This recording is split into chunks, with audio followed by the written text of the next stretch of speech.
It's Nick's Psychotronic History of Sci-Fi.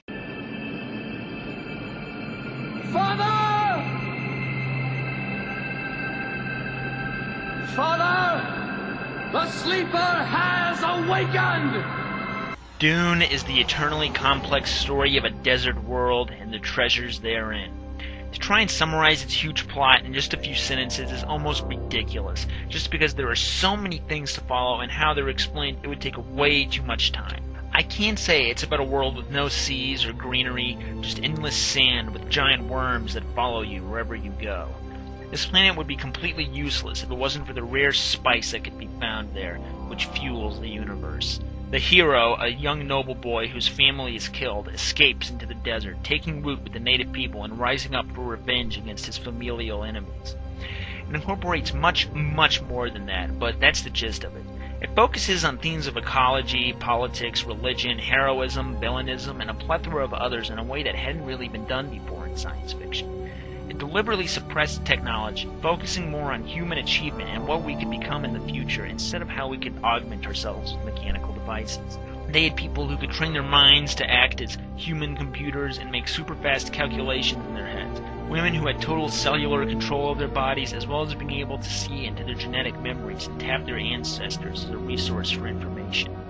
It did have some technological advances, like special suits that could recycle bodily fluids into drinkable water for use in the desert, and planes that could flap their wings to fly instead of simply taking them off the ground. Dune, for some strange reason, only shared the Hugo Award the year it came out, and won the first ever Nebula Award, the second most prestigious award in science fiction, and by far the prettiest.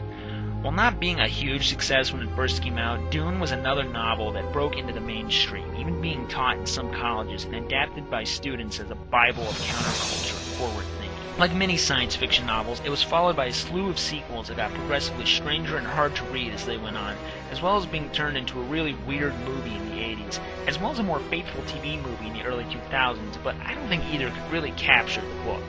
I think it's one of those novels that just can't be put into film because it was written so well, mixing all these ideas into one neat blend. I think that was part of the problem with the sequels. He tried to capture that magic that made the original so great and just fell short of it. Part of its appeal is how simple it is, even though it has extremely complex ideas, whereas the sequels just got so complicated, at least I could barely follow them. Also, in the early 2000s, Frank Herbert's son, Brian, teamed up with Kevin J. Anderson to produce a series of very controversial prequels which did become bestsellers. Dune isn't just one of my favorite science fiction novels, but I might nominate it for my favorite novel of all time. If not for what it means to the genre and literature in general, for just being a damn fine story in and of itself. I might also recommend the first two sequels as they completed ideas that were set up in the original. Dune hasn't and won't be forgotten anytime soon, for after all, spice.